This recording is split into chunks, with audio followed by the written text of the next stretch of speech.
You defeated the Owishiswin.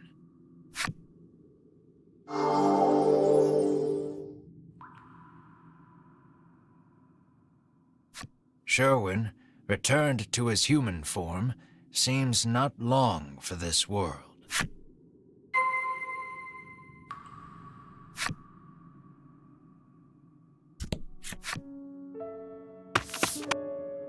You rush to Melanie's side.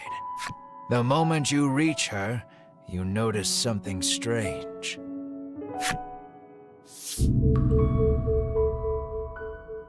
Melanie's transformed into a monster. Just then, Winifred and the others return from their search of the area. It seems the emergency stores of dragon tear kept in the altar were all dashed upon the ground during your battle with Sherwin. Despair buckles your knees. You've lost Melanie and any hope of changing Mar back. Winifred slips something into your hand. You hold it up and see the empty vial of dragon tear that Sherwin drank. But if you squint, you can make out one last drop in the bottom. You got a vial of dragon tear from Winifred.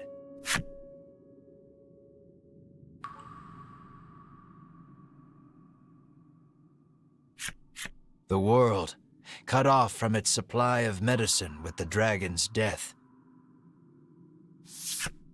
Your twin, for whom you have searched high and low for some way of restoring her human form. And Melanie, transformed into a monster and lying prone before your very eyes. You must decide for which purpose to put the all-powerful dragon tear. Oh, think long and hard about this one.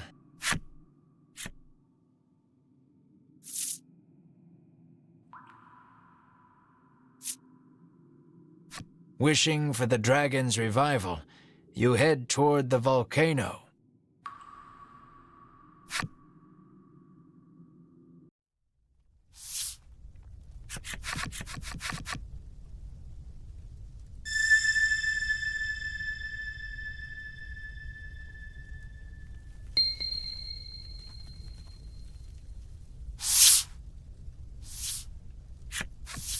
At the peak of the volcano, you tip the dragon tear into the roiling lava.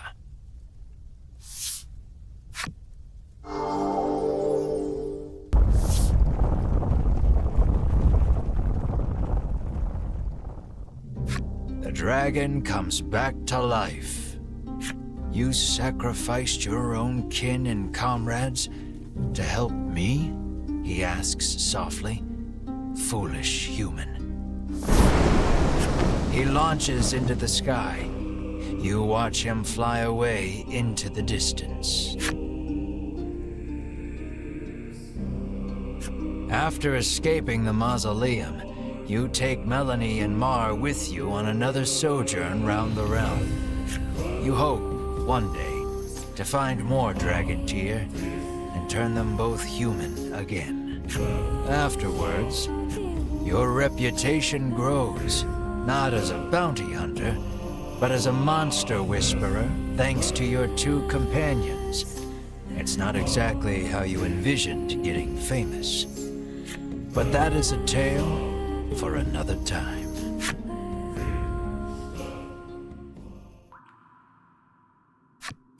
The world, cut off from its supply of medicine with the dragon's death. Your twin, for whom you have searched high and low for some way of restoring her human form. And Melanie, transformed into a monster and lying prone before your very eyes. You must decide for which purpose to put the all-powerful dragon tear.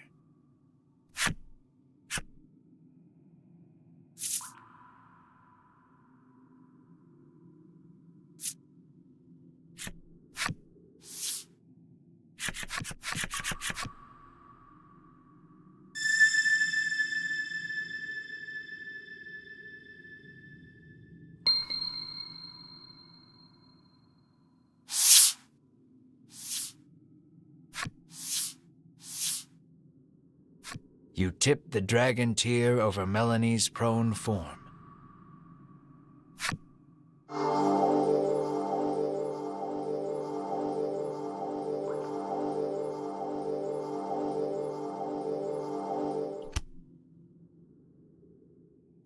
Melanie turns back into a human.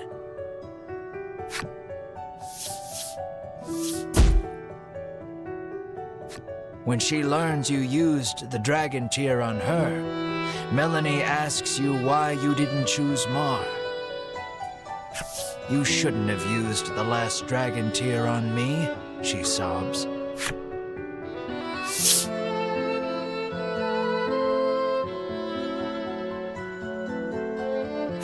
After escaping the mausoleum, you take Melanie and Mar with you on another sojourn round the realm. Melanie is as unforgiving toward you as always, but grows especially tender in taking care of Mar. Deep, deep down, she feels guilty that only she returned to normal. Afterwards, news of the dragon's imprisonment at the hands of the Ivory Order and the medicine they forced him to make spreads like wildfire.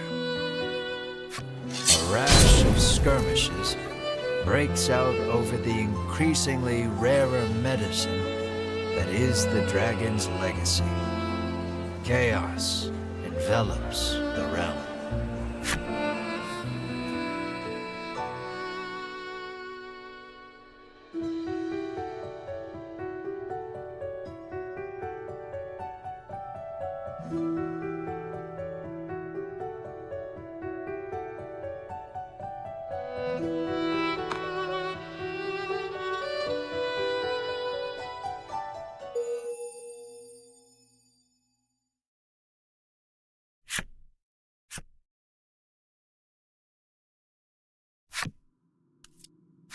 The world, cut off from its supply of medicine with the dragon's death. Your twin, for whom you have searched high and low for some way of restoring her human form. And Melanie, transformed into a monster and lying prone before your very eyes. You must decide for which purpose to put the all-powerful dragon tear. Oh, think long and hard about this one.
You tip the dragon tear over Mar.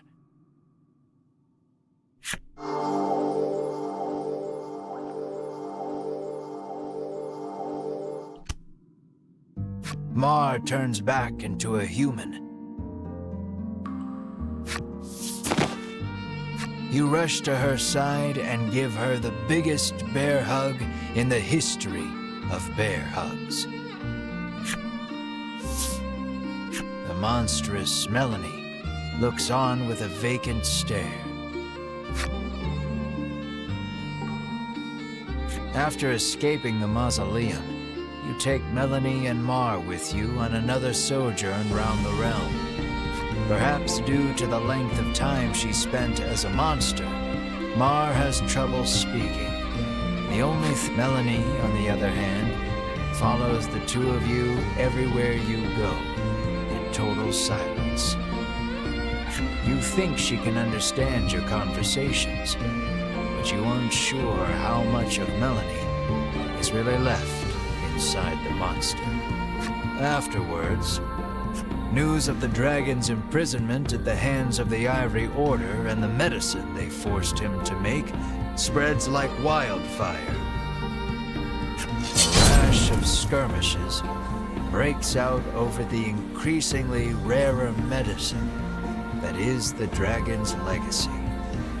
Chaos envelops the realm.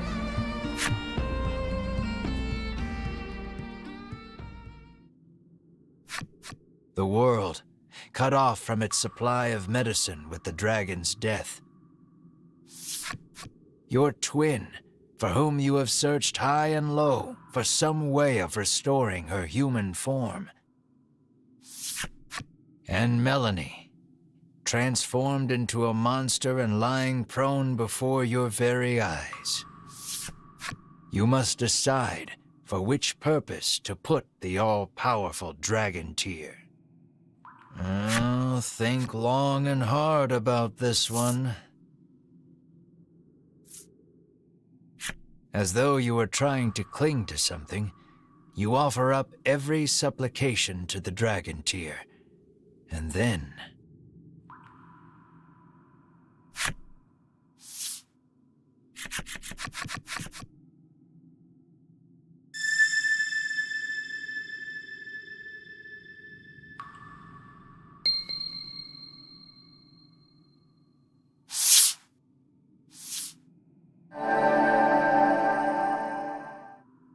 the dragon tear's light overwhelms you.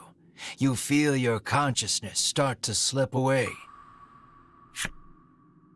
Where's that voice coming from?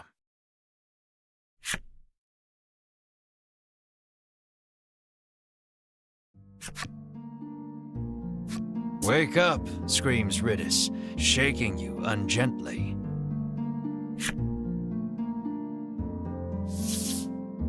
Your eyes peel open, and you glance around. You're alive, says Melanie through flowing tears.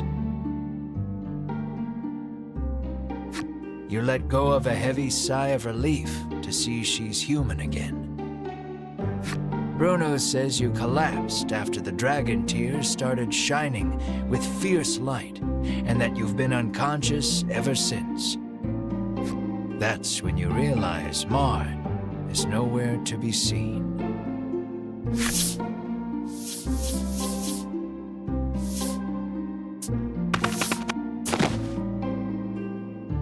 You wrap Mar, returned to human, in your firm embrace.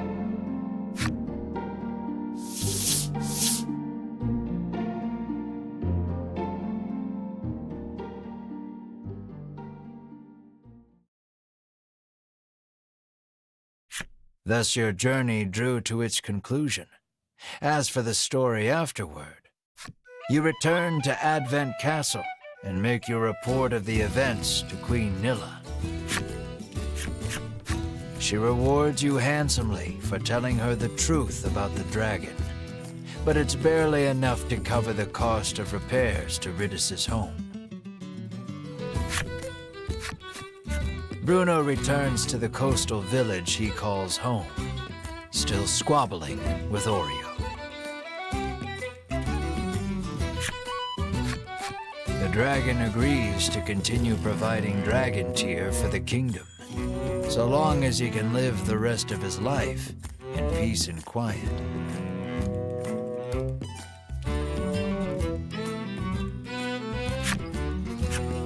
Queen Nilla denounces the Ivory Order for their cruelty and seizes control of medicinal production. She does all she can to ensure a more ethical manufacturing process.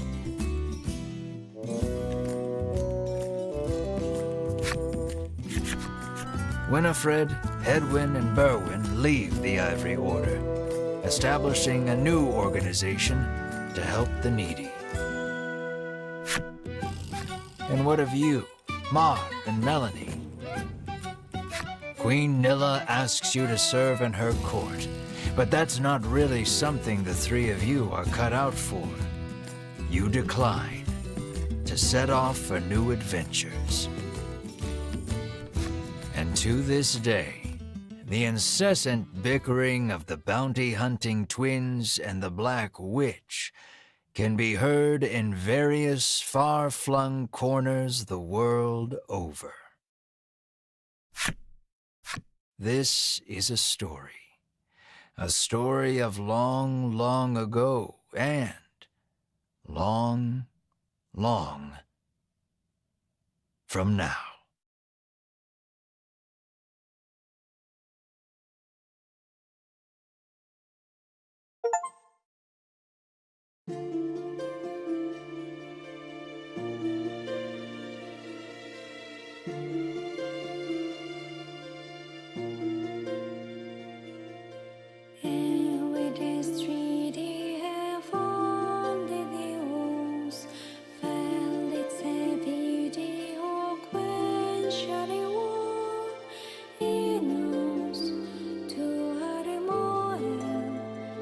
Sono igen,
Thank you for playing.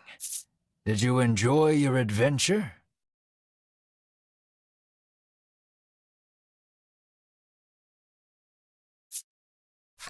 Good to hear. That means I succeeded as your game master. Now then, this is the end of your long journey, which means you and I must regrettably part ways. I hope we meet again in the world of Voice of Cards. It's been a pleasure.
Something dragon-like appears. It's cloaked in an ominous aura.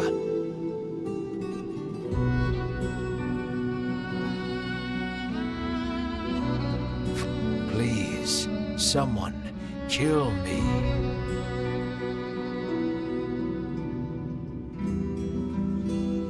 Could it be the lingering hatred of the dragon you fought at the volcano?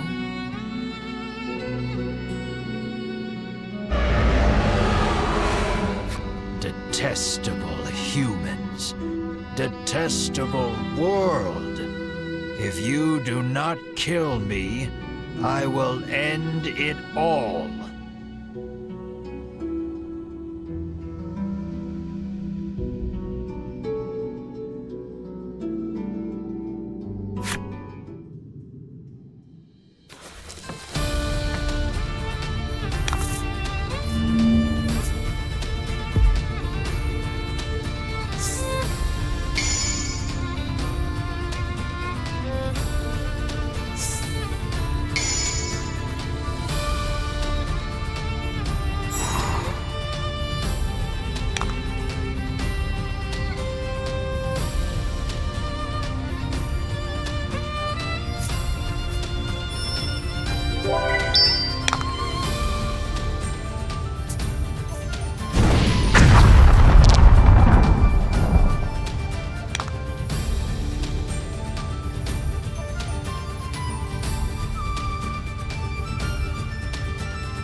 The dragon's malice gives a serene smile, then slowly fades away. You successfully liberated the dragon from its painful curse.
The lingering malice was stronger than the dragon itself.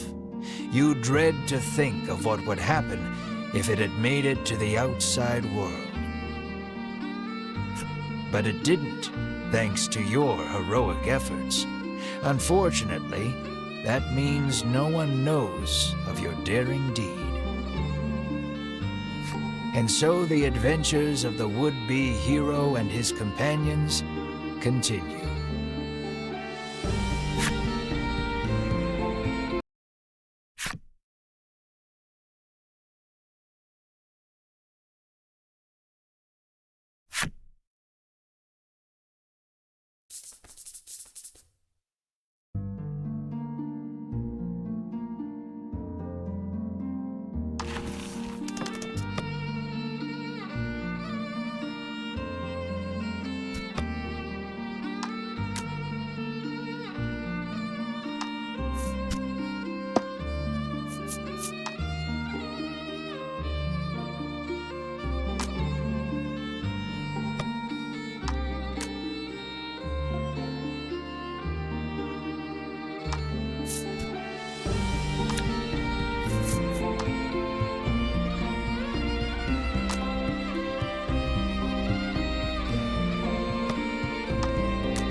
Fortune favors the bold.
You sense an immense power enshrouding the whole of this floor.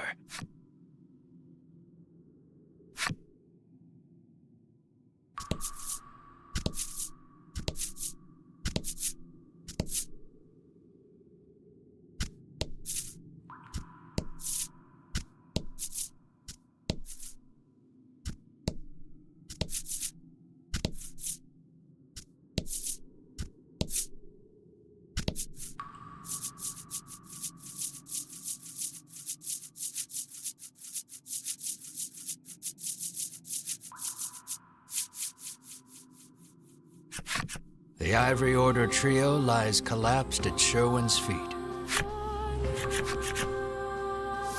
Sherwin glances your way as he notices your presence. You again. What are you after? You ask him.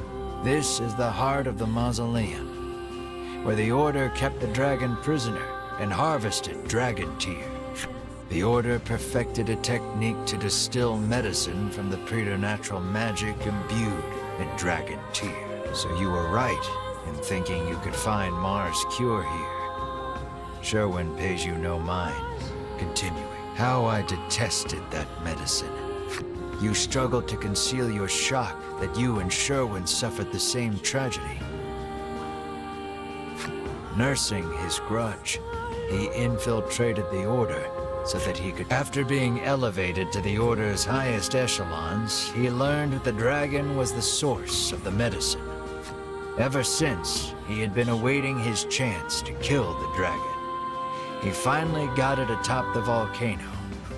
Now all that's left is to destroy this forsaken place, and the realm will be restored to how it was before the medicine, to how it ought to be. Sherwin stands before the altar and begins mumbling an incantation. It looks like he's gearing up to perform some sort of rite.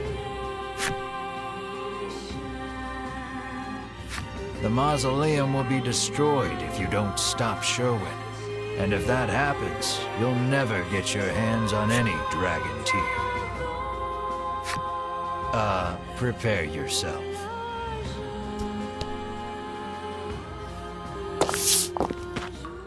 You attempt to stop Sherwin's rite.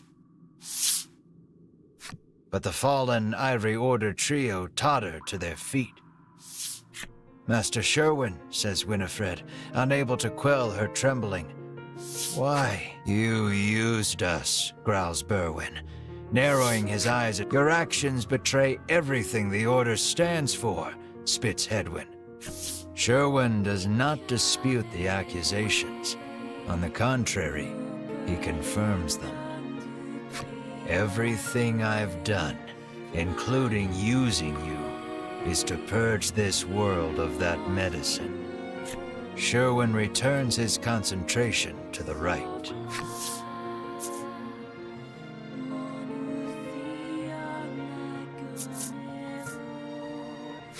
Whatever Sherwin is doing, it isn't good. But you just stand there watching him.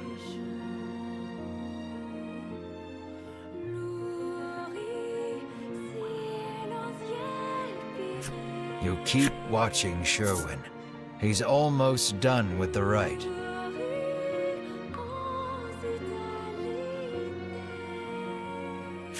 You keep watching Sherwin for what feels like an eternity.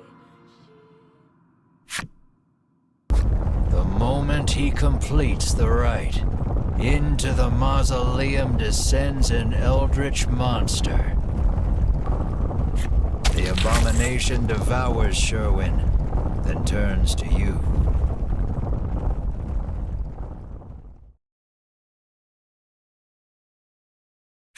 Sadly, this is where your adventure ends.